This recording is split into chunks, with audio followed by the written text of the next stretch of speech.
একজন সন্তান জন্মগ্রহণ করার আগে মায়ের পেটের ভিতরে তিনটা জোরে জোরে লাথি মারে। আল্লাহু আকবার জোরে বলেন। একটা লাথির কারণে মা জমিনের উপরে বসে থাকতে পারে না, শুয়ে পড়ে যায়। ঘরের ভিতরে দাই ডেকে নিয়ে যায়, বোনটাকে ডাক দিয়ে বলে, বোন রে, এত কেন ব্যস্ত হইতেছে তুমি? তোমার কেন কপাল ঘামতেছে, তুমি কি বলবা না?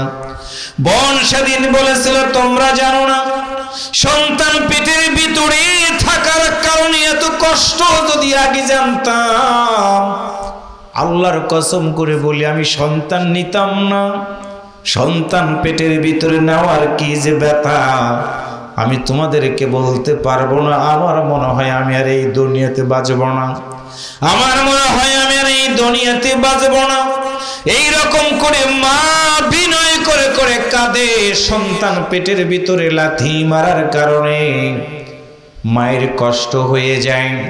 এক পর্যায়ে তিনটা লাথি মারার পর সন্তান দুনিয়াতে যখন আসে, আমরা দেখতে পাই অনেক মা দুনিয়া থেকে বিদায় হয়ে যাওয়ার পরে জিহ্বাটা মা কামড় দিয়ে থাকে। ওই জিহ্বাটা কামড় দেওয়ার কারণ হলো সন্তানের লাথি মায়ের জন্য কষ্ট করা বড় কঠিন হয়ে গিয়েছিল। আল্লাহর বান্দা, সেই সন্তান যখন দুনিয়াতে ভূমিষ্ঠ হয়, ওই সন্তানটাকে দেখে মা মুস্কি হাসি দিয়ে দুইটা হাত এইরকম করে বাড়ায় দেয়। দাইদেরকে বলো, ওই যে একটা ফুটফুটে সন্তান জমিনের উপরে, তোমরা কি একটু আমার বুকে সন্তানটাকে দিবা? দাই তখন বলে, না না, এখন দেওয়া যাবে না, সন্তানের গায়ে কত রক্ত আছে। মা তখন বলে, না না, মরা রক্ত পরিষ্কার করার দরকার নাই, তোমরা সন্তানটাকে আমার বুকে দিয়ে দাও। আল্লাহর কসম করে বলে রে ভাই, রক্ত মাখা আমাদের মতো সন্তানটাকে যখন মায়ের বুকে দেওয়া হয়, ওই মায়ের মুখটা দিয়ে সন্তানটার কপালে পরপর তিনটা চুমু খায়। একটু আল্লাহু আকবার বলেন। দাই তখন বলে, কি রে বোন, রক্ত মাখা সন্তানের মুখে চুমু দিলা, তোমার কি ঘৃণা লাগলো না? মা তখন ডাক দে বলে, তোমরা জানো না, 10টা মাসের সকল ব্যথা বেদনা এই তিনটা চুমু দেওয়ার মাধ্যমে আমি ভুলে গেছি। এটা হলো গর্ভধারিণী মা।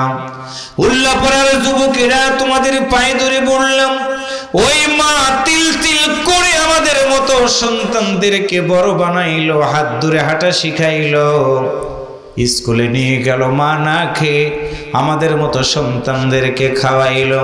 বাবা বিদেশে যায়, কামলা বিক্রি করে, চাকরি করে আমাদের মতো সন্তানদেরকে বড় বানানোর পরে আজকে সেই মা বাবা কবরের ভিতরে ঘুমায়, আমরা সন্তানেরা বাড়িতে বিছানাতে ঘুমাই, কোরআনের মাহফিলে আসার সুযোগ পাই না।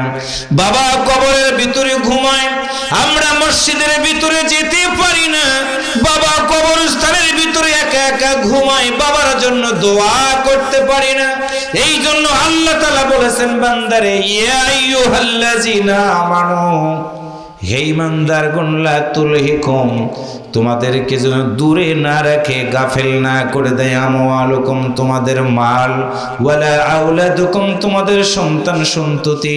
মনে রাখবা, তোমার সন্তান সন্ততি যেমন তোমার জন্য নেয়ামত, ঠিক আবার একই সন্তান তোমার জন্য গজব। কারণ হলো, আপনি মরে যাওয়ার পরে আপনার সন্তান যদি আপনার জন্য নামাজ আদায় করার পরে চোখের পানি ছেড়ে দিয়ে বলতে পারে, রব্বির হামহুমা কামা রব্বায়ানি সগীরা, আল্লাহ তাআলা তখন ডাক দে বলে, বান্দারে, কাঁদবানা কাঁদবানা, তোমার চোখের পানি নাকের ডগায় আসার আগে আমি আল্লাহ তোমার মা বাবার কবরে আযাব মাফ করে দিয়ে দিলাম। আমার প্রিয় দিনী ভাইরা, আর ওই সন্তান মা বাবা কবরে যাওয়ার পরে ওই সন্তান যদি বেনামাজি হয়, ওই সন্তান যদি গাঁজা খায়, ওই সন্তান যদি মদ খায়, ওই সন্তান যদি ইয়াবা খায়, ওই সন্তান যদি খারাপ কাজ করে, ওই পিতামাতার কবরের ভিতরে ওই সন্তান যত খারাপ কাজ করবে রে ভাই, ওই গজবের শাস্তি তার কবরের ভিতরে বৃদ্ধি হতে থাকবে। বাবা কবরের ভিতরে চিৎকার করে করে বলবে, আল্লাহ,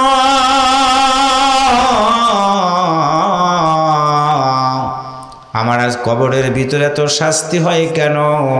সঙ্গে সঙ্গে আল্লাহর ফেরেশতারা ডাক দিয়ে বলবে, আল্লাহর বান্দা, তোমাকে কবরের ভিতরে রেখে দিয়ে চলে গেছে তোমার আত্মীয় স্বজন, কিন্তু তুমি জানো না তোমার সন্তানগুলো অন্যায় করে, রাহাজানি করে, চুরি করে, ডাকাতি করে। অন্যায় করার কারণে তারা যত খারাপ কাজ করবে, তোমার সন্তানের অপরাধের বিচার আজকে দুনিয়াতে করার কেউ না থাকার কারণে আমি আল্লাহ কবরের ভিতরে শাস্তি দেওয়া শুরু করে দিতেছি। ওই সময় মা বাবা চিৎকার করে করে ডাক দেয়া বলবে, আল্লাহ, আগে যদি জানতাম আমার সন্তান দুনিয়াতে এত খারাপ কাজ করবে, আমি কোনোদিন সন্তানটাকে পেটের ভিতরে 10টা মাস ধারণ করে রাখতাম না। এই জন্য উল্লাপাড়ার ভাইরা পায়ে ধরে বলে গেলাম, আল্লাহ তাআলা বলেছেন, ওয়ালা আওলাদুকুম, সন্তান সন্ততি যেন তোমাকে ইমাম থেকে দূরে না রাখে, সন্তান সন্ততি ইবাদত থেকে যেন দূরে না রাখে। এই